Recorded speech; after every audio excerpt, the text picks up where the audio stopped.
Bismillah. Assalamualaikum warahmatullahi wabarakatuh. Waalaikumsalam warahmatullahi wabarakatuh. Waalaikumsalam warahmatullahi wabarakatuh. Alhamdulillah wassalatu wassalamu ala rasulillahi amma ba'du. Apa kabar anak-anak ustazah 8A 8B? Alhamdulillah baik Ustazah. Masya Allah. Siap ya kak untuk memulai pelajaran prakarya pagi ini? Insya Allah ya. Masya Allah ya. Masih 14 orang. Sambil menunggu kawan-kawan anti, kita murojaah sedikit ya. Kita masih di bab 4, yaitu pengolahan bahan pangan setengah jadi dari serelia, kacang-kacangan dan umbi menjadi makanan khas wilayah setempat ya. Nah, anak-anak ustazah sudah paham semua apa itu serealia, apa itu kacang-kacangan, dan apa itu umbi. Kenapa? Karena di semester lalu juga sudah pernah kita mempelajarinya, sudah pernah membahasnya ya anak-anak ustazah. Masih ingat kan kak? Masih, Masya Allah. Nah, kita ulang sedikit. Apa itu pengertian pengolahan bahan pangan? Yaitu suatu kegiatan mengubah bahan mentah menjadi bahan makanan siap dikonsumsi atau menjadi bahan setengah jadi, dengan tujuan untuk meningkatkan kualitas dan memperpanjang masa simpan bahan pangan tersebut ya. Itu pengertian dari pengolahan bahan pangan. Nah, apa itu serelia? Serelia adalah jenis tumbuhan golongan tanaman padi-padian ya, bisa rumput-rumputan atau graminea yang dibudidayakan untuk menghasilkan bulir-bulir berisi biji-bijian sebagai sumber karbohidrat atau pati. Ya, itu serelia ya, biji-bijian ya. Nah, apa itu umbi? Umbi adalah organ tumbuhan ya yang mengalami perubahan ukuran dan bentuk ya, istilahnya pembengkakan ya di akarnya itu sebagai akibat perubahan fungsinya. Apa perubahan fungsi di sini? Yang tadi dia fungsinya adalah akar ya kan, sekarang dia berubah fungsi menjadi buah ya. Nah, itu namanya perubahan fungsi. Nah, organ yang membentuk umbi terutama batang, akar atau modifikasinya. Nah, itu pengertian dari umbi. Nah, jadi olahan pangan setengah jadi itu ya anak-anak ustazah sering disebut sebagai produk pangan primer, yaitu mengolah bahan baku pangan dengan proses pengawetan ya. Baik diawetkan secara kimia, boleh fisika ataupun mikrobiologi ya, menjadi aneka ragam olahan pangan setengah jadi yang selanjutnya digunakan sebagai bahan baku pangan ya anak-anak ustazah. Nah, biasanya bahan pangan setengah jadi ini dia lebih memiliki nilai ekonomi yang lebih tinggi daripada bahan mentah. Karena apa? Karena dia memiliki umur simpan yang lebih panjang dan dapat diolah secara cepat sesuai kebutuhan ya. Ya, pangan setengah jadi ini dia lebih memiliki nilai ekonomi yang tinggi dibanding bahan pangan mentah. Nah, jadi dengan demikian anak-anak ustazah dapat disimpulkan bahwa pengertian dari pengolahan pangan setengah jadi dari serelia dan umbi menjadi makanan khas daerah setempat adalah mengolah produk pangan primer ya, baik yang diproduksi oleh rumah tangga, industri kecil ataupun industri pengolahan pangan dengan teknologi tinggi menjadi pangan dengan karakteristik budaya setempat. Ya, itu adalah pengertian dari pengolahan pangan dari serelia dan umbi menjadi makanan khas daerah. Ya, anak-anak ustazah, kemarin ustazah ada menyuruh buat tugas mengumpulkan macam-macam olahan makanan setengah jadi dari daerah masing-masing ya. Walaupun sekarang anak-anak ustazah berdomisili di Sumatera Utara di Medan, namun banyak yang mungkin berasal dari Banten atau berasal dari Sunda atau berasal dari Aceh atau berasal dari Sumbar atau berasal dari Riau, Allahu a'lam, banyak ya. Nah, kemarin sudah ustazah kumpulkan ya. Masih ada beberapa yang belum mengumpulkan. Nah, Ustazah berharap ya yang merasa belum mengumpulkan masih boleh dikumpul ya kak, daripada nanti nilai hariannya kosong. Nah, jadi sebaiknya kerjakan dan kumpulkan. Tak lama kak mengerjakannya ya, sebentar, paling waktu setengah jam sudah selesai anti mengerjakannya Ya, bagi yang belum ya Ustazah ingatkan, mungkin kalau tidak ikut Zoom, mungkin mendengar di YouTube. Jadi silahkan Ustazah tunggu. Baik anak-anak Ustazah, hari ini kita masuk ke jenis ya, ke jenisnya, jenis dari makanan setengah jadi itu ya. Nah, sekilas ya anak-anak Ustazah, menurut teori kebutuhan ya Maslow, pangan merupakan salah satu kebutuhan dasar manusia ya, atau disebut basic needs ya. Karena apa? Karena pemenuhan terhadap pangan ini menjadi hal mutlak ya, jika si manusia itu ingin tetap keberlangsungan hidupnya berjalan ya kan, atau kita ingin tetap hidup kita harus makan ya, itu kasarnya ya Kak ya. Nah, setelah kebutuhan dasar terpenuhi barulah kita manusia ini bisa memikirkan untuk mencapai kebutuhan-kebutuhan lain. Jadi pangan itu merupakan kebutuhan primer intinya ya Kak.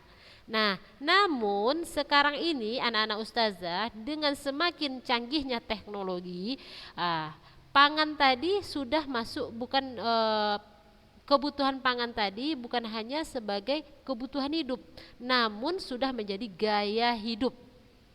Ya, anak-anak Ustazah, gaya hidup yang baru di kalangan masyarakat ya. Jadi bukan lagi produk konsumsi untuk memenuhi kebutuhan biologi manusia semata, ya, si pangan tadi. Ya, jadi orang semakin tinggi kelas sosialnya, maka semakin beragam jenis makanan yang bisa dikonsumsinya, ya anak-anak Ustazah. Nah, dengan apa? Dengan semakin banyaknya restoran-restoran yang menjamur ya, industri kuliner yang semakin berkembang yang menyajikan berbagai macam olahan pangan ya. Nah, sekarang kita kalau mau makan ya kan anak-anak Ustazah, kita tidak hanya terbatas memakan makanan yang ada dari daerah kita, ya kan? Kita bisa mengkonsumsi makanan dari daerah lain dengan tanpa harus kita berkunjung ke daerah tersebut atau dari negara lain misalnya. Misalnya bagi anak-anak Ustazah ini pecinta Korea misalnya kan. Nah, anak-anak Ustazah bisa mendapatkan makanan-makanan Korea di Medan ini, tidak harus pergi ke Korea dahulu. Nah, ini merupakan salah satu bahwa pangan itu bukan lagi sebagai kebutuhan hidup semata, namun sudah menjadi gaya hidup ya anak-anak Ustazah. Paham ya sampai di sini? Paham. Masya Allah. Oke, anak-anak Ustazah. Nah, secara umum pengolahan pangan serealia dan umbi-umbian menjadi produk olahan pangan setengah jadi dihasilkan jenis produk berbentuk ya, ada yang berbentuk potongan tebal atau pipih ya, misalnya kayak kerupuk. Tahu kerupuk ya? Terus bisa berbentuk butiran besar, misalnya jagung pipil, biji sorghum, tepung tiwul instan, chip, granula atau saut dan lainnya ya. Nah, maupun butiran halus, misalnya jenis tepung. Nah, baik tepung itu berasal dari serealia maupun dari umbi-umbian. Nah, dan juga dengan teknik pengeringannya. Nah, produk olahan pangan setengah jadi ini berbentuk bahan baku kering ya, yang selanjutnya menjadi bahan baku olahan industri rumah tangga maupun industri pabrik. Nah, bahan pangan setengah jadi memiliki nilai ekonomi lebih tinggi. Karena apa? Karena memiliki umur simpan. Tadi di awal Ustazah sudah bilang ya Kak ya, umur simpannya lebih lama dan pengolahannya jauh lebih cepat daripada bahan mentahnya. Ya, makanya bahan baku setengah jadi memiliki nilai ekonomi tinggi. Nah, berikut ini adalah jenis makanan khas Indonesia yang dihasilkan dari penggunaan bahan baku olahan pangan setengah jadi ya anak-anak Ustazah. Nah, berdasarkan kepada jenisnya. Ya, yang pertama adalah olahan pangan setengah jadi dengan bentuk pipih tebal atau tipis. Ya, bisa dibayangkan berbentuk pipih tebal, bisa pipihnya tebal atau pipihnya tipis. Bisa anak Ustazah bayangkan bentuknya? Ya, bisa terbayang bentuknya, dia bentuknya bisa pipih tapi agak tebal atau pipih yang tipis. Ya, contohnya kayak kerupuk. Ya. Nah, oke. Nah, produk pangan setengah jadi bentuk pipih tebal atau tipis dari serelia ini antara lain ya anak-anak ustazah ada yang namanya kerupuk gendar ya, mungkin ada yang tahu, rangginang ya, emping jagung, kerupuk bawang, bihun dan mie ya. Nah, itu kalau yang dari serelia. Nah, kalau yang dari umbi biasanya ada kerupuk tete ya, ada keripik singkong, ada saut atau gaplek ubi jalar ya, bisa gaplek ubi kayu dan ada kentang beku. Nah, jadi produk pangan setengah jadi dari serelia dan umbi dengan bentuk tebal atau tipis ini seperti kerupuk ya anak-anak ustazah, kerupuk atau keripik ya, kentang beku. Nah, jika diolah menjadi makanan khas Indonesia yang digunakan teknik menggoreng dengan menggunakan minyak biasanya ya. Ini contohnya ya Kak ya. Silahkan perhatikan gambar di bawah ini. Nah, namun dalam bentuk kalau dia berbentuk saut atau gaplek ubi jalar atau ubi kayu atau singkong ya, diolah dengan berbagai teknik ya. Bisa dikukus, bisa direbus maupun bisa digoreng. Ya anak-anak ustazah, berbentuk pipih itu ya seperti ini Kak, kerupuk tempe ini kan dia tipis. Kalau rangkinang ini pipih tebal ya kan. Nah, ini ada emping, ada kerupuk apa namanya? Dari ubi, kerupuk gendar ya, macam-macam ya. Ini adalah biasa yang kita konsumsi hari-hari ya anak-anak ustazah. Ini adalah olahan makanan setengah jadi dari serelia dan umbi-umbian. Nah, jenis yang kedua adalah olahan pangan setengah jadi dengan bentuk butiran besar. Ya, dengan bentuk butiran besar. Ini contohnya ya anak-anak ustazah, bisa jagung, bisa nasi jagung, bisa kacang kedelai goreng, bisa biskuit ya. Nih bentuknya bisa dibayangkan dulu ya, berbentuk butiran ya. Nah, produk pangan setengah jadi dengan bentuk butiran besar dari bahan serealia, contohnya adalah beras ya anak-anak ustazah, beras instan, bisa beras jagung ya, jagung pipil kering dan beku ya, aneka butiran oat ya, aneka pasta, beras atau biji sorghum. Nah, ya itu kalau dari serealia. Nah, adapun produk pangan setengah jadi dengan bentuk butiran besar dari bahan kacang-kacangan ya anak-anak ustazah, bisa kacang hijau termasuk ya, kacang tanah, kacang kedelai ya. Nah, sedangkan kalau yang dari umbi bisa tiwul instan, beras singkong ya, dan lain sebagainya. Ini baru contoh ya anak-anak ustazah. Misalnya Ana ada tahu ustazah ini jenisnya ya, mungkin juga termasuk. Kalau ini yang ustazah bilangkan tadi baru sebagian dari contoh. Nah, jadi produk pangan setengah jadi serealia dan umbi dengan bentuk beras, beras instan, beras jagung, aneka pasta, aneka butiran oat ya, beras atau biji sorghum biasanya jika diolah menjadi makanan khas Indonesia yaitu dengan teknik kukus atau direbus. Ya Kak ya. Kalau yang bentuk butiran ini ya biasanya diolah dengan teknik kukus atau direbus. Namun kalau untuk jagung biasanya jagung pipil kering biasa diolah dengan teknik dipanaskan ya. Nah, maka biji jagung tadi akan meletus. Jadinya apa Kak? Popcorn, masya Allah. Berarti serius nih ngikuti ustazah ya. Jadinya popcorn. Nah, adapun kalau jagung pipil beku dapat diolah menjadi berbagai bahan makanan khas Indonesia, bisa menjadi sop ya anak-anak ustazah, sop jagung-jagung yang kalengan itu ya anak-anak ustazah, bisa jadi sop, bisa jadi gorengan, bisa jadi tumisan, kue dan lain sebagainya. Ini menggunakan teknik direbus ya, bisa juga digoreng. Nah, sedangkan produk pangan setengah jadi dari bahan kacang-kacangan ya, dalam bentuk biji atau butiran seperti kacang hijau, kacang kedelai, kacang tanah, biasanya diolah dengan teknik direbus bisa, digoreng bisa, atau bisa dipanaskan dengan oven. Ya Kak? Nah, untuk contohnya ini adalah jagung, butiran jagung ya, jagung beku. Ini adalah nasi jagung, kedelai goreng, biskuit. Nah, jenis yang ketiga adalah olahan pangan setengah jadi dengan bentuk butiran halus, ya, biar nggak mengambang. Nah, butiran halus itu anak-anak ustazah biasanya berbentuk ya bisa tepung ya. Jadi diolah bisa menjadi kue dan lain sebagainya. Bisa tepung beras ya kan, atau tepung tepung tapioka. Tepung tapioka dari apa, Kak? Jagung. Tapioka. Jagung Ustazah. Jagung. Kalau dari ubi tepung apa? Talas. Tepung talas.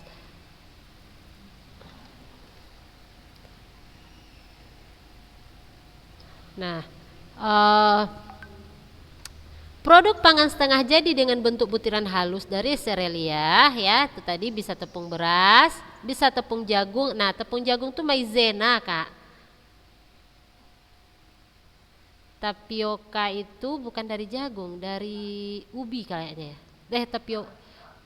Tapioka dari jagung, Zah. jagung juga ya.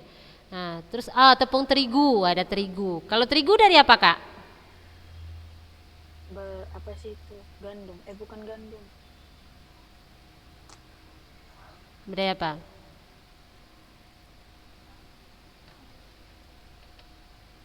Ayo, dari apa tepung terigu?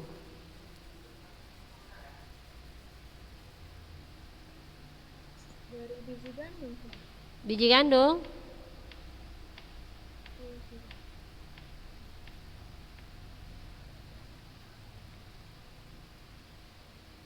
Ya, tepung terigu berasal dari biji gandum. Nah, ada lagi tepung sorghum ya. Ini jarang kita jumpai tapi ini ada ya, Kak ya. Sebenarnya mungkin familiar sama kita. Sering lah kalau yang hobi membuat-buat kue ya. Saya rasa sering. Nah, sedangkan produk pangan setengah jadi yang berasal dari butiran halus dari umbi ya, bisa tepung ubi jalar ya, bisa tepung tapioka, bisa tepung talas, dan bisa tepung kentang ya, Kak ya. Nah, sedangkan produk pangan setengah jadi sereal dari kacang-kacangan dan umbi, biasanya kalau diolah menjadi makanan khas Indonesia, kita dapat menggunakan teknik ya, beragam teknik ya. Jadi tidak harus cuma digoreng, tidak. Jadi tergantung pengolahannya, tergantung makanan apa yang akan kita buat. Nah, jadi kalau misal membuat kue mungkin nanti memakai teknik ada yang kukus, ada yang panggang, ya kan? Atau kalau misal membuat jadi bakwan misalnya kan tepungnya memakai goreng gitu ya kan?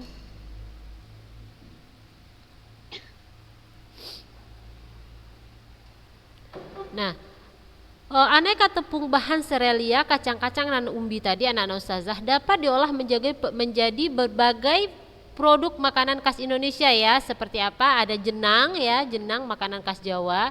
Aneka ragam kue seperti kue adi singkong ya, merudu, bisa menjadi bolu, kue lepet ya, bisa menjadi donat, brownies dan lain sebagainya ya. Terus ada bisa menjadi bakpia, es krim, mie, roti, keripik ya. Jadi tergantung pengolahan si bahan tadi. Ya anak-anak ustazah. Sampai di sini paham ya, Kak? Paham Ustazah. Ada yang mau ditanyakan? Hamzah. Apa, Kak?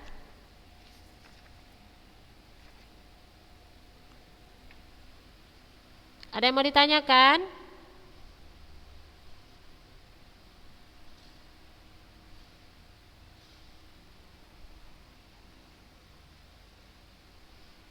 Baik, kalau tidak ada.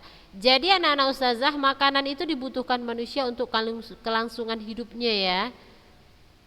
Siapa yang tahan gak makan berhari-hari? Ada? Nggak ada. Nggak ada Nggak kan? ada Ustazah. Nggak ada ya kan Kak? Kenapa? Karena kita memang butuh makan. Jadi sumber tenaga kita ya dari makanan ya kan? Nah, apa yang mau kita makan kembali lagi kepada masing-masing orang ya. Jadi Ustazah bilang tadi semakin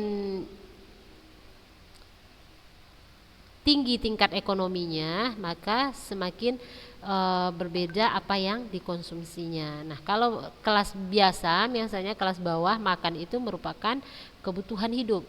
Nah, kalau memang yang sudah ekonominya ekonomi ke atas ya kan, menengah ke atas atau memang ekonomi memang kaya lah misalnya, makan itu merupakan gaya hidup biasanya ya.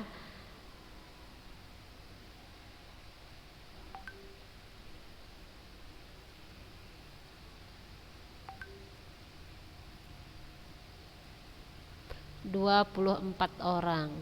Yang lain kemana nih Kak? Yang tidak akan ikut Zoom. Nah, anak-anak ustazah, kalau kita makan misalnya ya kan, kita makan itu bukan sekedar kenyang, namun ada zat-zat gizi yang kita butuhkan ya kan, yang dibutuhkan badan kita, yang diberikan oleh makanan yang kita makan tadi, ya kan? Nah, zat-zat gizi yang dianjurkan menjadi dasar pola makanan gizi seimbang ya anak-anak ustazah. Nah, berdasarkan kegunaannya bagi tubuh, zat gizi dapat dikelompokkan menjadi 3 kelompok. Nah, yang pertama, kelompok zat gizi penghasil tenaga ya. Jadi namanya karbohidrat ya, karbohidrat. Nah, bahan makanan yang mengandung karbohidrat diantara lain diperoleh dari beras, jagung, gandum, roti, mie, makaroni, bihun, kentang ya, singkong, ubi, talas, umbi-umbian, tepung-tepungan, gula dan minyak ya. Ini adalah kebutuhan ya, kebutuhan badan kita si karbohidrat ini ya. Nah, setelah itu yang kelompok yang kedua adalah zat gizi pembangun sel atau biasa disebut protein. Nah, biasanya si protein ini dapat kita peroleh dari daging-dagingan ya, entah itu daging ayam, tutro ikan ya, bisa dari telur gitu, misal nggak ada daging bisa dari telur, dari kacang-kacangan, contohnya tempe, tahu ya, anak-anak ustazah juga penghasil protein. Nah, susu kayak kan, kenapa anak kecil gitu kan, anak kecil diharuskan meminum susu gitu kan, karena mereka sangat membutuhkan yang namanya gizi pembangun sel. Nah, ya kan?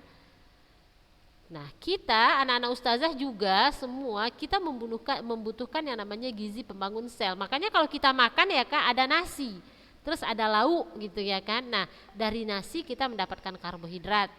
Dari lauk, misalnya entah lauknya itu ayam, daging gitu, atau ikan, atau tempe atau tahu, penghasil protein. Nah, kelompok yang ketiga adalah kelompok gizi pengatur dalam jumlah yang sesuai dengan kebutuhan tubuh. Ya, zat pengatur banyak terdapat dalam sayur-sayuran yang berwarna kuning boleh, jingga, merah, serta buah-buahan. Ya, atau apa istilahnya Kak, vitamin gitu ya kan. Nah, jadi 3 kandungan ini sangat dibutuhkan oleh tubuh dan tidak boleh tidak ada gitu ya kan Kak. Jadi kalau kita makan tidak hanya sekedar kenyang anak-anak ustazah. Ya. Oh, anak makan biar kenyang aja ustazah, itu salah. Kita makan supaya 3 kelompok ini terpenuhi, 3 kelompok yang sangat dibutuhkan oleh badan kita ini terpenuhi. Nah, kalau ini sudah terpenuhi, insya Allah kita sehat, kita kuat gitu ya kan. Tenaga kita ada gitu ya kan. Nah, dapat dari karbohidrat. Terus pembangun sel kan kadang-kadang kita setiap hari kan sel kita tuh ada yang rusak itu kan Kak. Jadi selalu dibangun sel yang baru biar kita selalu fit gitu ya kan. Nah, kita dapat dari proteinnya. Terus gizinya juga misalnya serat segala macam. Nah, itu gizi pengatur misalnya ya kan. Itu kita dapat dari sayur-sayuran dan buah-buahan. Jadi ada 3 hal yang penting ini tidak boleh tidak dapat ya anak-anak ustazah. Kalaupun dia misalnya dari karbohidrat tidak ada nasi misalnya ya kan, kita bisa mendapatkan dari roti gitu, atau dari mie, atau dari kentang gitu kan. Tidak hanya nasi pemenuhi si karbohidrat. Namun kalau kita Indonesia ya, pada umumnya makanan pokoknya adalah nasi. Jadi rata-rata pemenuhan karbohidratnya bisa dari nasi atau gandum ya, atau apa, gandum bisa ya kan Kak, jagung gitu ya. Nah, karena anak ustazah sudah habis waktu kita ya. Sampai di sini anak-anak ustazah paham nggak materi kita? Paham, masya Allah. Ada yang mau ditanyakan? Tidak. Ini ada semua orangnya ini ya, nggak buka kamera tapi ada orangnya ya Kak. Baik, ustazah tunggu ya. Yang belum mengumpulkan tugas silahkan kirim di grup. Nah, baik anak-anak ustazah, kalau memang tidak ada yang mau ditanyakan, kita cukupkan materi hari ini sampai di sini. Mari kakak-kakak kita baca doa kafaratul majlis. Subhanakallahumma wa bihamdika asyhadu an la ilaha illa anta astaghfiruka wa atubu ilaih. Assalamualaikum warahmatullahi wabarakatuh. Waalaikumsalam warahmatullahi wabarakatuh. warahmatullahi wabarakatuh.